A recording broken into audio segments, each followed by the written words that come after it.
Mr. President, I'd like to report on a meeting that Leanne Doucette and I were able to attend. It's a League of Minnesota Cities conference that occurred at Waite Park on October 30th.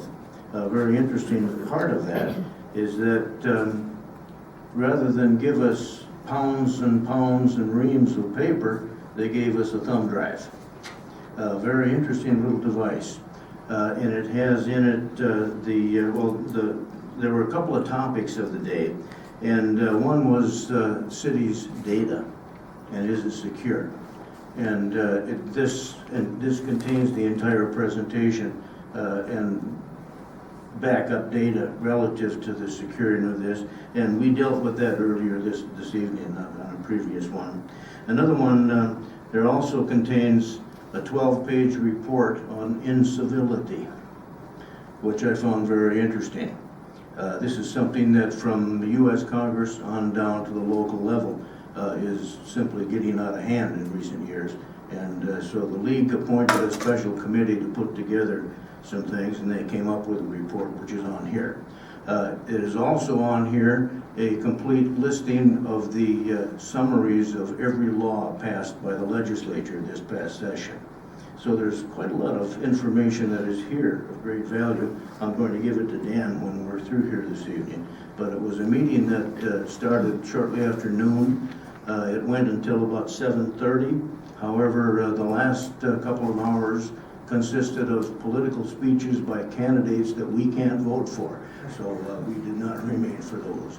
But the previous 4 or 5 hours were of great value in talking about this business of data, security of data. And one thing that I hadn't thought of before, but they already have here, Little Falls is covered.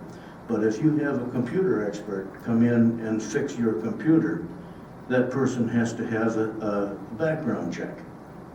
Now, it only makes sense after you think about it, because they're suddenly being accessed or exposed to an awful lot of private data. And much of the concern, of course, has come from the big flap over the DNR employees that got into driver's licenses.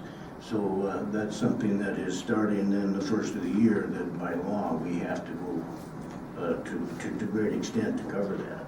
But it was a meeting that was well worthwhile, and like I say, this is something that, I don't know, perhaps that incivility could be copied off and given to people on the council. I look at it and see what you think, but I'll be giving this to Dan. Okay, anybody else? Dan, is there anything that I missed? No, you did it fine. I have a copy of that civility thing that I gave Lori. Mm-hmm. Anybody else?